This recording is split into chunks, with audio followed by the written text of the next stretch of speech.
Good afternoon. I'm Mike Perry, the Executive Director of the Army Heritage Center Foundation, affiliated with the U.S. Army Heritage Education Center here in Carlisle, Pennsylvania. And I welcome you all to today's webinar, which is a little bit different than what we've done in the past.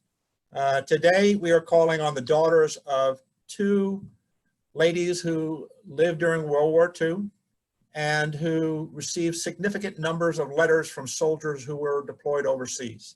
The first is Catherine Laettner. She's a graduate of Mills College and of Harvard University.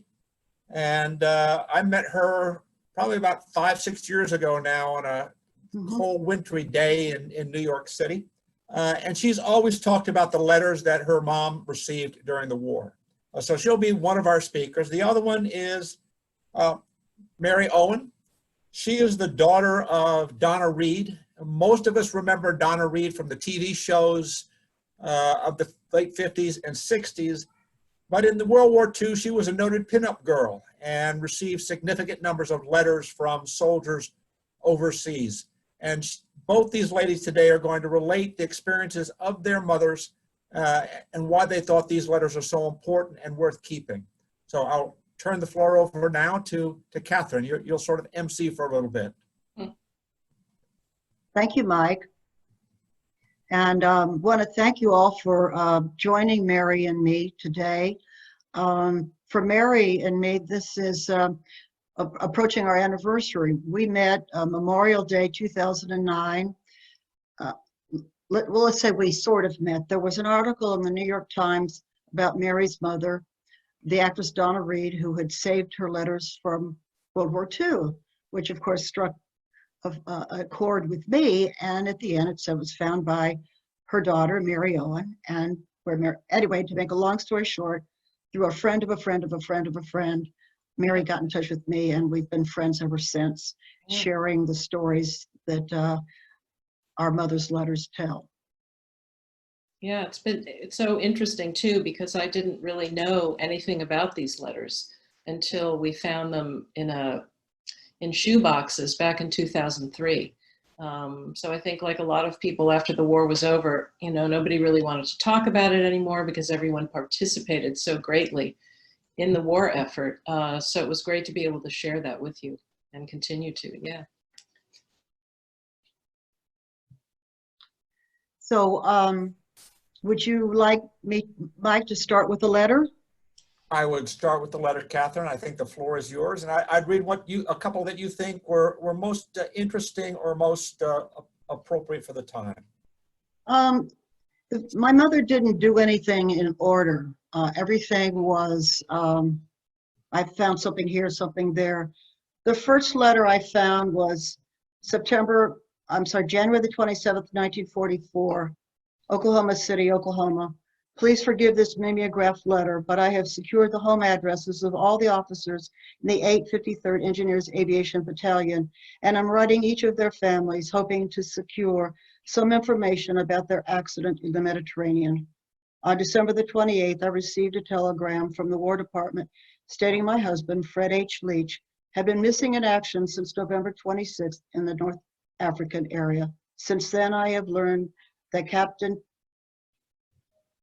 Chaplain Haley, their commanding officer, is safe. I am eagerly seeking some information pertaining to this tragedy, and if you can help me, my deepest appreciation will be offered. I hope from the bottom of my heart that your news was more pleasant than ours. And I really did not know what it referred to. I found another letter in which my mother responded to Mrs. Leach, and Mrs. Leach responded to my mother and thanked her for responding, and she said that I'm teaching school, which helps to pass the long hours away. And I live on the last sentence my husband wrote November the 17th. If I don't come back, keep your chin up, and perhaps it will help others to do so. That must have been just before they were moved. And I found my Uncle Bill was an officer in the 853rd Engineers Aviation Battalion, which was a new unit that was formed in Dyersburg, Tennessee. The enlisted men came from Bradley Field. And I have several letters from Dyersburg. Uncle Bill, when he left the family farm in South Carolina to Washington, D.C., because he couldn't find work in his little town of Easley, moved to Washington, met May Titherington, who was from Abington, Pennsylvania. She was a secretary in the colonel's office. They married. My aunt spent the war years in the Blue Ridge Sanitarium. She suffered from tuberculosis. And her letters were always very positive and very upbeat. There would be letters that she would write to my mother that were rather mysterious. And I was not quite sure what this incident in the Mediterranean was. In 2004, I called my cousin Adger in South Carolina, and he solved the mystery for me. He sent me a long letter that my Uncle Bill wrote in September of 1945 to my aunt, describing in great detail the attack on the HMT Rona, November the 26th, 1943. It's the worst at-sea disaster in American history. It was classified by both Churchill and Roosevelt, so basically no one's ever heard of it. And in 2008, I joined the Rona Survivors Association to represent my uncle. And I've come to appreciate what he went through during that horrible time. Yeah. Catherine, do you have other letters home? I know you focus Yes. extensively on the Rona, but what about normal letters, what soldiers would discuss just when giving back information to their families? Well, since we are approaching D-Day, I have some related to D-Day. Would you like to hear some of those? That would be very good. Yes, go with some of the D-Day letters. And also, if you have any that came back right after the E-Day, Yes, I do. The end of the war, I do. end of the war. So go ahead. This is something that John Mortel received, or Mrs. Mortel received, and her daughter Christine is a dear friend of mine. It's from the mayor's office, Warwick, England. Dear Mrs. Mortel, last week we had the pleasure of entertaining a contingent of the USA Army. They were a fine body of men and were all most appreciative of being shown around the castle of our ancient town. By the request of your husband, who was well enjoying his visit, I promise to write you personally and tell you that we'll always do our best to make your people stay in England as happy as possible. Over the years, others have lent me letters. One was a dear, dear man, Daniel Badger, who was D-Day +1. Daniel grew up in Paris and learned, and obviously was bilingual. And this is a letter he wrote to his dear beloved wife, Mariette. Dearest Mariette, our group was detailed in Plymouth to provide security for the final rehearsal of the battle plans. All the brass were on hand, arrayed there in their best uniforms. I particularly recall the presence of Brigadier General Teddy Roosevelt Jr. He was arrayed in a snappy World War I uniform, cavalry breeches and baton. Daniel. And then he goes on, Dear Mariette, we all know now that we will shortly embark for the invasion, that we are to land on Utah Beach on D-Day, and the mission will be the capture of Cherbourg. The air is balmy, and as we relax in the sunshine, the chatter is excited, then subsides for a while as each of us tries to conjure up his own picture of what it will be like.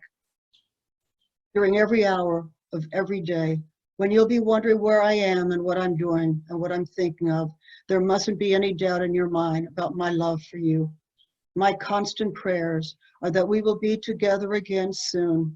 There will never be any doubt that you are and always will be facing whatever trials with courage and calm, and that your eyes will be bright and tender for the sake of our Vinnie and for the sake of me too. Wow. Yeah. Well, Mary, let's switch to you for a little bit while Catherine goes find some more letters that she finds inspiring. But what type of letters did your mom get? Well, just a little background for people who aren't that familiar with my mother's story, but she grew up in rural Iowa. And when it was time to go to college, she had an aunt who lived in LA and invited her to come live with her and attend Los Angeles City College, which she did. She just packed up a trunk full of stuff and took the train to LA from Iowa. And within 2 years, she had, studied, I think she had an idea of maybe going into radio or something, but she went to LA City College, which had a pretty good drama department. But her last year of college was the first year they started their beauty contest. So of course she won the beauty contest and her picture was on the front page of the LA Times, and all the agents and what have you started talking to her about signing contracts and all that. And she said she wanted to finish school in case the acting thing didn't work out. But by 1938, well, she moved in 38, and by 41, she had signed a contract with MGM. And she was so when the war started, she was a little bit younger than the other pinup girls, Rita Hayworth, that kind of thing. So a lot of the guys really identified with her who are also a little bit younger. And so they started, it's interesting that the studio heads, it started this pinup culture, this idea of a pinup culture. And when I, discovered these letters, because I had mentioned my mother never talked about them, but she had passed away in 1986. And many, many years later, there was a closet. It's kind of a long story. We had to break it open. We didn't know what was in there. And it was this trunk, might be the trunk she moved from Iowa to LA, and full of shoe boxes full of letters. And most of those letters were, from grandma and grandpa. That's how people communicated. And in and amongst them were about 350 letters from World War II soldiers. And so I didn't know that she was part of the pinup culture and part of the war effort, as everybody was. So she ended up, because MGM, and the other studios devised this kind of, and the pinup girls were really almost like talisman, because almost this act of pinning the picture, the photograph up, they really represented the home front and, what the guys were fighting for. And so I always think that what? You have a picture of her from that period of time? I do. Okay. Let's see. Sorry.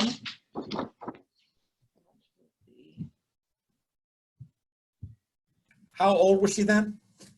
Well, she was born in 21, so in 41 she was 20. Okay. So 42, 43, 44, she was still in her early 20s. I know that Collier's magazine in 1942, they had this on the cover, and then they did a whole piece on her, calling her the farmer's daughter. Yeah. And a lot of guys, if the guys had seen that, they mentioned it. And sorry, but mostly they had seen, so the studios sent movies to the barracks, and there was one in particular with Robert Walker called See Here, Private Hargrove. And it's actually a comedy, and it's about enlistment. It's a terrific little movie. And a lot of the letters that she received were from guys who had seen the movie. So here's one dated the 6th of June, D-Day actually, 1944. Dear Miss Reed, it isn't entirely because we've been overseas for so long. We really think that you're beautiful. We have one little old portrait of you, but it doesn't do your charms justice. And we wonder if it would be asking too much if we begged you to send us a copy of your favorite pose, maybe a full-length one. Of course, if you could also write us a few lines, you would increase the happiness of several lonely soldiers far from home and the better things of life. We particularly enjoyed your fine work in See Here, Private Hargrove, perhaps because the picture reminded us so vividly of our own Army experiences. Please send the photo, will you? Huh? And then it's signed by about 8 different guys. Yeah. This one is from August 19th, 1944. Dear Donna, on behalf of the MPs here, I was delighted to write to you and ask you for a photo of yourself. You have met our approval as being the only one of our desire. We have recently seen a picture of yours and admired it greatly. We enjoyed every part of it. From the beginning to the end, we would appreciate it immensely if you would send us a photo. Please do your best, won't you? It's rather lonely here in the jungles, and your picture would help our morale 100%. We'll be hoping while waiting that you send us one. From all the boys here, you have our best wishes and luck. Sincerely, Corporal Panna. Do you have any letters that she wrote back, or was that typically run by the studio? No, unfortunately, I do have one and I cannot find it. But no, she actually started a gathering of some other actresses, and they would meet once a week to answer the letters and make it social and make sure they would get to the letters. So, but what I've heard from, you know, a couple of guys who are still alive, who wrote to her that, you know, every time they moved, they had to get rid of anything that wasn't essential in case they got caught. So it is very hard. The letter, the one that I have is a carbon copy, but it is hard to find anything that she wrote because I think they had to get rid of them. Yeah. But the pinup culture was really quite a morale booster, as you can hear by the tone of these letters, especially for the guys, you know, who didn't have a girlfriend back home necessarily. Yeah. Did some see her as their girlfriend? Well, one of them called her their movie girlfriend. But she, none of them are quite that overt. Let's see, here's another one from New Guinea dated July 15th, 1944. Dear Donna, the guinea pigs of New Guinea have voted you as the girl we'd most like to find under our mosquito bar. All of us wish we'd have been Private Hargrove after seeing the movie. We enjoyed your appearance in the picture so much that we sat through an unusual the usual nightly downpour of New Guinea rain. We wake up in the morning and look at your picture, and as a result, we've quit growling at our sergeants and are blowing kisses at the bugler. Our pinup picture of you is from a December issue of Modern Screen, which we received and would like a new and larger one. If it's at all possible, we would appreciate it very much. We've written to mail, call, and requested your appearance, not to mention the fact that you have been selected honorary platoon guide of the 1st Platoon of Company 1, 136th Infantry. Other movie actresses have had honors bestowed on them, so we bestow this honor on you. Everything issued in the Army models are M1, this and M1 that, so we would like you to be our model M1 girl. We would appreciate a reply from you. We hope you will accept the honors. Love and kisses from the boys. And again, it's got, you know, like 8 or 10 signatures, yeah. Why do you think your mothers, both of you, did not tell you about these letters? I was surprised, frankly, because my mother was quite talkative. I think the death of her uncle, my Uncle Bill, died quite young. He died at the age of 52. I think the war took a toll on him. I think it just hurt her so badly that she just probably put it out of her mind. I really don't know why. I just stumbled on them as Mary did, and I started reading them, and they were so moving that I couldn't understand why she didn't tell me, but I would subscribe to Mary's theory, put the war behind you. It was, they had been through it and they wanted to go forward and put the past behind them, which for a Southerner is not easy. As you know, William Faulkner said, the past hasn't passed. Yeah, the past is still with us. Yeah, I Why know. your mother didn't let you know about them? Well, you know, I was born later, just before the television show. And, you know, her film career was over. You know, she started this television show. I don't know. I just feel like, I mean, I think it's weird that she didn't talk about them. And strange that we just kind of discovered them in the shoebox with all these family letters. But I think it was just so far away by the time I came along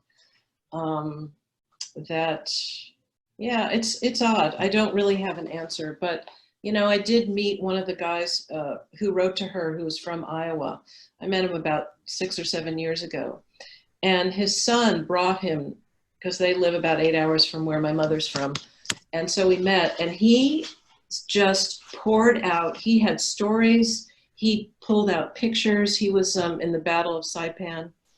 And even I noticed his son looking at him like he had never heard stories before. So I think that was the deal. And then later, and you know, nobody really wanted to talk about it. And also they didn't have things like PTSD and, you know, words for what you might have experienced from seeing all the killing and the death. And so it was just kind of not talked about. But boy, when I met him, we sat for hours and he just had all kinds of stories. So. Could it also been that she didn't want her young daughter knowing that she was a pinup girl? Maybe. Although I have to say, I do think that my mother was more like, if you want to come home, survive the war, get married and settle down. Whereas like the Betty Grable types were a little more, well, if you're not going to make it and you're stuck in a foxhole or what, you know what I mean? I think she was more the girl next door than some of the other pinup girls. So you think your mom got more wholesome letters. I know that Catherine has talked about some of the less, I wouldn't say risque letters that she's gotten, but there are some risque letters that your mom got, didn't you? And it was one of the favorite ones you used to quote to me. Yeah, mine are pretty clean. Mine are pretty clean. Catherine, do you remember it? No, I don't. I do. Not peering deep in somebody's eyes? Well, I have some of my mother saved the love letters of my father's girlfriends, who were Rosie the Riveter. Okay. Could you handle a Rosie? I could handle a Rosie. All right, here we go. Dearest Terry, please pardon me for not answering your letter sooner, but I have been so damn drunk. I didn't know my rear end from a hole in the ground. I missed 3 days' work and quarreled with my best friend, besides the money I spent, so I really don't know whether it was worth it or not. I hope you like Daniel feel better by now, do you? Of course, I'm still on the same darn shift, but I guess I'm getting resigned to my fate or something, probably something. Oh boy, it's really hot here. I think if hell's any hotter than this, I'm going to change my ways. And that might not be a bad idea. Maybe. I got another one. Now, is that from a male to? No. This is a Rosie the Riveter to my father. Okay, that's a little bit different, out of sorts of what you would figure a lady would write to a gentleman. Well, I tell women that if you have a daughter who wrote letters to a soldier like these girls wrote to my father, you would put her in a convent and throw away the key. Oh my God. I've had to censor a few of them. Here's an example. Dearest Terry, have read your letter and so glad you are fine. I'm better now, but I've been so sick. I saw a boy get 3 fingers cut practically off and I near fainted. They put me on a bench for 3 hours. The guard gave me dope for my nerves. He called the doctors and he said to stay in bed, that I was suffering from shock. I've seen terrible things, don't need to worry. I'm going to be fine in a few hours. I just got a letter from home and my brothers, 17 and 18 years old, have a job at the Garden City Air Base of $100 a month apiece. So I'm glad because my father needs to help support a family of 10. As soon as I get a job, I'm going to help. I'll never be able to pay back much as they all have what they've done for me. So you get a sense from this particular Rosie who was in Wichita, Kansas, how difficult, their job was. And some of them are. Somebody just submitted a question, and it has to deal with censorship. As you look through the letters that your mother's received, did you see signs of censorship? Yes, absolutely. Examples? I have one here from Cousin Clifton, passed by base 2143 examiner. Can you see it? Where, in the bottom corner? Let's see. I'm up here. I'm not sure where you are, Mike, but it's been censored. Okay, it's in the bottom corner. Yes, I'm sorry. Yes. Okay. Did all those come in envelopes, or did you get V-mails also? I did get V-mails. Okay. Mary, did you have indications that the letters were censored a bit? Because I did see units mentioned, which I thought quite often would have been censored. Yeah, I think as long as their location, their exact location, wasn't revealed, like some of them say somewhere in, you know, southern Italy or something like that. But no, all the envelopes are stamped. In fact, one letter, and I don't know where it is right now, but the censor actually wrote in it because something rang a bell with him, like he knew the people that the soldier was talking about when he was writing to my mother. So he writes in there too, yeah, you know, something about seeing them recently and things like that. It was very strange. So, but yeah, they are all stamped and gone through. And I do have V-mail too, but I don't know how that works because they're like mimeographs. They're just kind of like this big. And so I've typed them out. Well, for V-mail, what they would typically do is they would write the letter and then they would almost make photographs of it. Yeah, and they could send then the photographs on a reel and then bring them back to the States and reproduce them so they would save weight. So that's in a sense how V-mail happened. yeah. When you look at some of the letters, do they highlight the combat action, or do they mostly focus on communicating as it would be a family member, back to a family member? I mean, in Mary's case, but in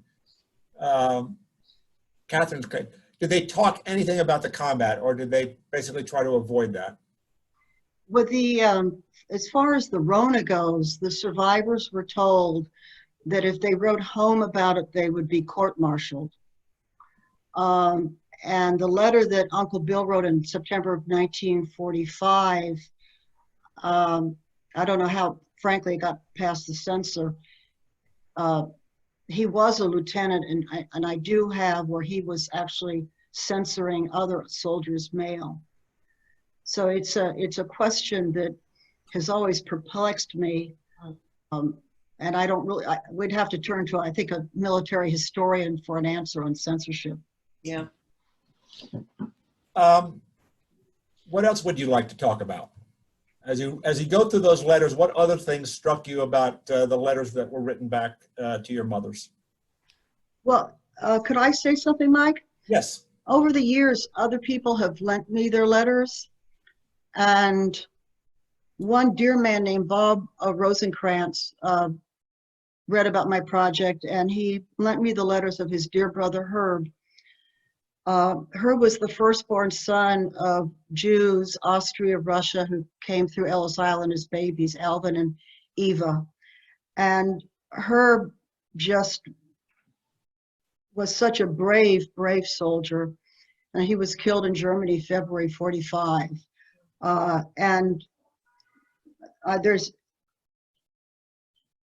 get really moved when I read, especially Herb's letters. Here's one that I think that our group would find very interesting. May I read it? Dear Mom and Dad, I'm writing this letter somewhere out at sea, destination unknown, mission likewise. I can't help but feel that our last family get-together was as it should be. I expected to see you again, but I reconciled my disappointment with the knowledge that our farewell was perfect. My farewell to the United States was equally fitting. As our transport sailed out of New York Harbor, a colorful sunset, I will never forget the sight. That cloud of clean whiteness against a darkened background seems so symbolic of what we are fighting for. Going by the Statue of Liberty, some of the hard-bitten infantrymen broke into a chorus of God Bless America. Love, Herb. Oh. It is nice. As you look back at these letters, what sense did they give of your mother? What did you take from them about what your mom was exposed to, and why do you think soldiers wrote those particular topics back to your mom? Mary, it's a little bit simpler for you sometimes, since you was a pinup girl, but what messages came across? Well, I think just the representation of the home front. And, you know, I think it must be so different now for men and women who are overseas with kind of all the technology and, you know, instant access to their families. But, you know, it was such a different time then. And just kind of the loneliness and also just that my mother, you know, was in these movies, and then like I think that experience, you know, informed how she portrayed herself in movies that were a little later, like They Were Expendable, which was shot while the war was still going on, but was released after. And even to the extent of, you know, It's a Wonderful Life, and then From Here to Eternity, I think all of her experience, you know, because she sold war bonds and she went to the Hollywood canteen and she danced with the guys. It wasn't just writing to them, informed her performances. And, you know, and then later in the 60s, after the television show, she was active against the Vietnam War. So, you know, she took a different position. How are these letters being, somebody's asked, how are you preserving those letters to make sure they stay around a little bit longer than just in your possession? Yeah, well, if anyone out there can hook me up with a publisher, that would be great, because I would love to publish them. But they are in my closet, which is where they don't belong. And I talk to them, and I will be talking to them on Monday and thanking them. But yeah, they need to be left somewhere where they can be viewed by the public, but I'd also really like to publish them. Okay. All of mine have been transcribed, but I haven't scanned them. I have probably close with the postcards, the V-mails, I probably have close to 1,000. So it's a major undertaking. I would be happy if somebody would help me scan them because they certainly are worth keeping. As we all know, this is the 75th anniversary of the end of World War II, and the pandemic has sort of taken center stage. But I'm going to make sure that the letters that I have are preserved for posterity. I think there's a quote from Rudyard Kipling: "If history were told in the form of stories, it would never be forgotten." If others have questions, they can submit them online. There's a question and answer tab on the screen, so please do that. At the same time, more for Mary, did any of the soldiers, did any of the letters that you have include pictures of the soldiers that were writing? A couple of guys sent pictures. I pulled out a couple of, there were some very talented artists who included lots of very good doodles. This envelope is hilarious. I don't know if it's backwards or if you can see what it says, you know, no bills, no girls. That's cute. And yes, some guys did send photographs. Some sent these interesting kind of like bills from, I think, Algeria to pay for postage. What else do I have? Yeah, and the photographs are still in pretty good shape. They haven't faded, but yeah, I know it's very intense. I mean, you know, when I first found them, I just kind of read a few at a time, and then I decided to read them all at once, and it really just hit me how important her role was, you know, for representing what the guys were fighting for. But she really never related that to you at all. Yeah, I'm sure maybe she didn't feel worthy in some way. You know, I mean, it's a big responsibility, and I think she was honored and probably didn't feel like she needed to, you know, she was pretty humble as movie stars go.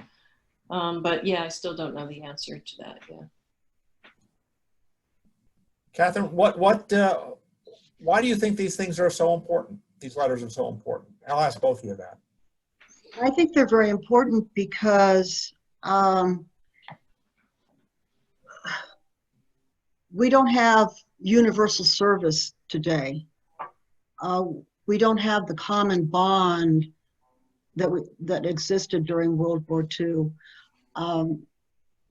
I got an email this week that really touched me greatly. It's from Sean Dockerman, who is the grandson of the German pilot that guided the missile that hit the Rona. And he lives in Alaska. He's a fisherman. He considers himself very American. And his father and he apologized to the survivors of the Rona for what happened. And there's something in his, let me find the, he said something very touching. And he said that when he thought of the Rona, his heart hurt, and that why are we not, he goes on, Sean goes on to say, why do we not learn from the past, these tragedies? The Rona is finally coming to light. Two of our members, Michael Wash and Jack Ballo, were coming up with a documentary called Rona Classified, It's Time to Tell the Truth.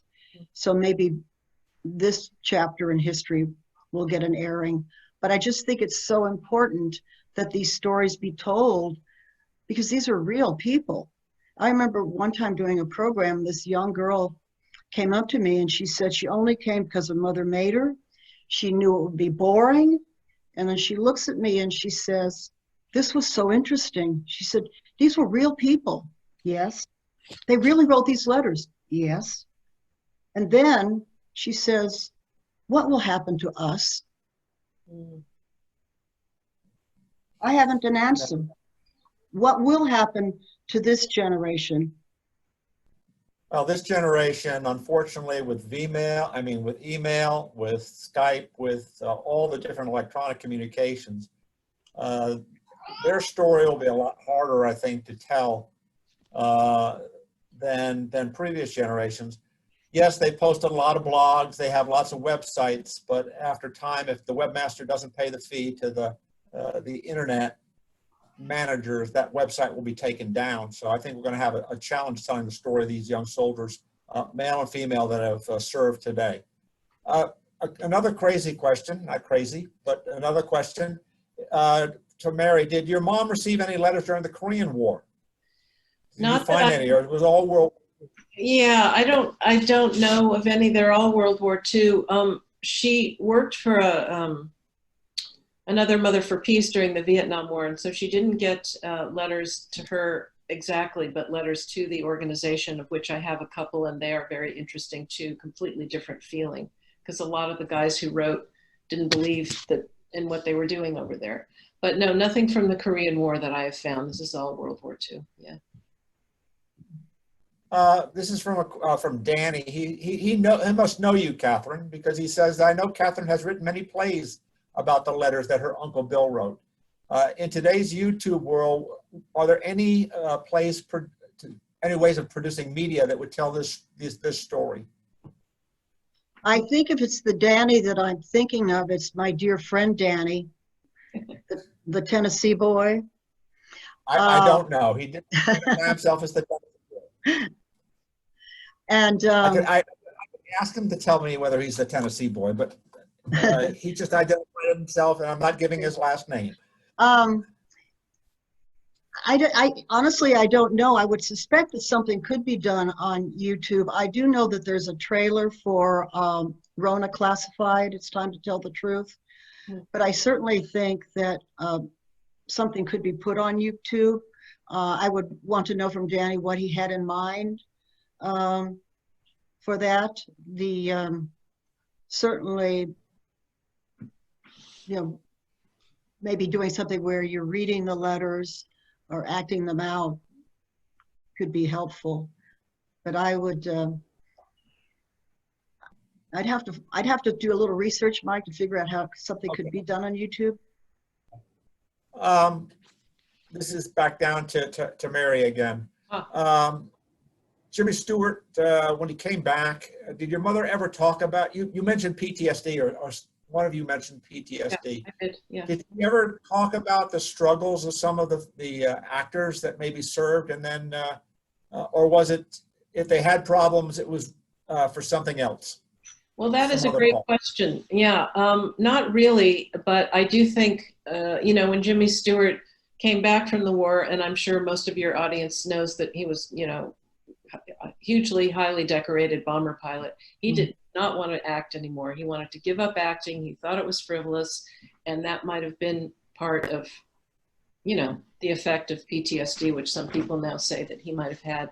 And there was this tension on the set of It's a Wonderful Life because, you know, this was the first movie everyone came together after the war. So Capra was too old to enlist, but he was making the Why We Fight series. So even though he wasn't quite exactly on the front lines, he was there and he was privy to all kinds of atrocity footage and things. So he saw the war too in ways that changed him. And also they'd been away from Hollywood for 5 years. And so there was quite a bit of insecurity. Did they have what it took to make movies anymore? Capra was very insecure. My mother wasn't sure what the tension was about on the set. And when it came time to do that incredible telephone scene, Jimmy Stewart said, no, I'm not ready. And they put it off and put it off. And finally, he said he was ready to do it. They set it up. He looked at my mother and said, you know, should we rehearse it? And she said no. And so they got it in the first take, believe it or not. Yeah. And I think that scene really captures a lot. It's such an incredible scene, such a powerful scene, but I think it also captures many different feelings that were going on with everyone. I don't know, the movie to me, World War II has a huge influence on It's a Wonderful Life that nobody really talks about. Well, when I think you talk about the different reactions, I mean, I'm going to take you off to a different TV show, Andy Griffith and Mayberry, the town drunk, that would always show up and they would open up the jail cell and tell him to go sleep it off. Yeah. Maybe they knew something about his background that they never really brought out into the storyline, and maybe that was his reaction to having served. So they were especially kind to him, given his derelict nature at times, but maybe that's how some of them responded, and and then the community reacted to their appreciation of what they had done. Yeah. Because I would say the 50s was more alcohol than what's happening today. Yeah. So what else would you, think about From Here to Eternity? There was a lot of drinking in that movie, and that's from 53. Yeah. And yes, Catherine, it is Dandy from Tennessee. So what else would you like the public to know about these letters that your mother's received? What I found in them is they always downplayed the terror that they faced. I discovered new cousins, and one is Clifton Barr from Colorado Springs. I didn't know that cousin Clifton existed until I discovered his letters, and he was shot down over France. Date was August of 1944, and he talks about the plane crashing and marching through French villages and the French girls come and kiss them and this horror. And then at the end, he just says, please forgive me for taking so long to respond to your nice letter. And I found out subsequently that cousin Clifton met his wife Avis when he was stationed at Fort Belvoir, and he had to call on his commanding officer, who was a colonel. And there's a letter that cousin Clifton writes to my mother that the colonel is sent to the Philippines. Well, I find out that the colonel was really Brigadier General James Clay McBride, who was a World War I veteran.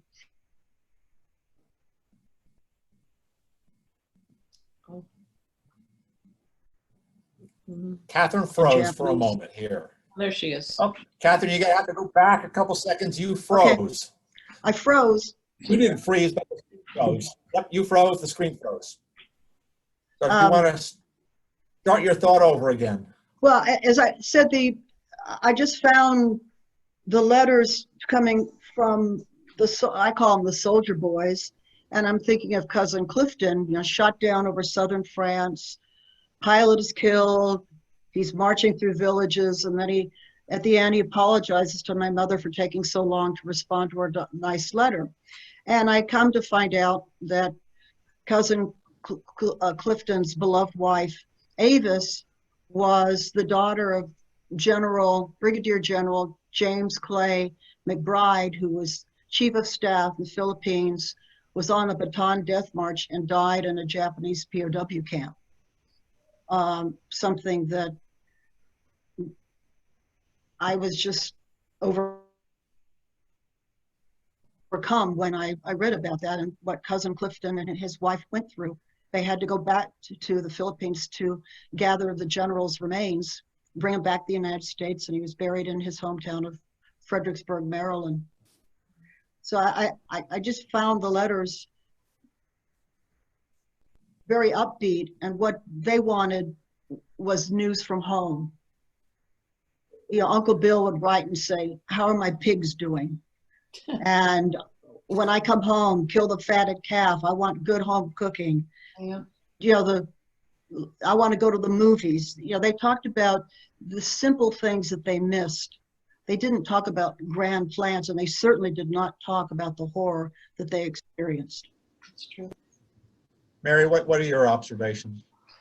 Yeah, that is an incredibly true statement about how, you know, they tried to, you know, they just didn't talk about what was really going on and what they'd seen and all the death and all the killing and just, you know, writing to someone they don't know, you know, but just kind of have this idea about, by reading about her in the magazine or seeing her in a movie, and still they're just so, I don't know, so deeply heartfelt and so important in the history of this country. Like we were talking about earlier, we just live in this kind of push button world now, and things just seem so flat. And these letters have so much depth and so much richness, even though, you know, they're not that personal to my mother.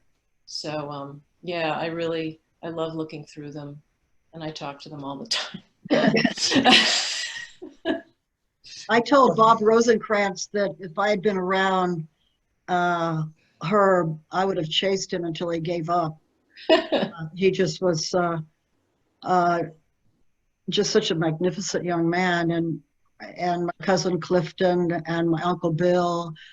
My father was discharged from the Army in '43 because his asthma was so bad, but his 4 brothers went on to serve, and one of them served in the Battle of the Bulge, and my mother's brother-in-law was in the Battle of the Bulge. Wow. And Herb Rosencrantz was in the Battle of the Bulge. And needless to say, that was one of the bloodiest battles of World War II. And I remember my uncle. I think what's important about the letters too is when preserved, it's going to allow future generations to go back and look at the commonality of concerns that soldiers have when they've gone to war. I mean, you go back and look at a Civil War soldier, he's worried about the fields and whether the crop got put in. They do always come back and try to reconnect through their letters with what's going on at home. And I think that's why these letters are so important. Matthew says thank you for today. I too would like to come on board and say thanks.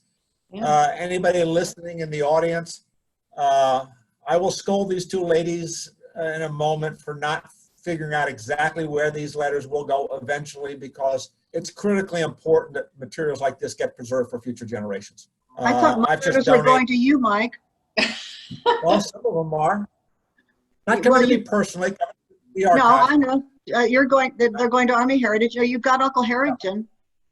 If anyone wants to contact me, and I'm happy to share what I have, my website is deareva.org.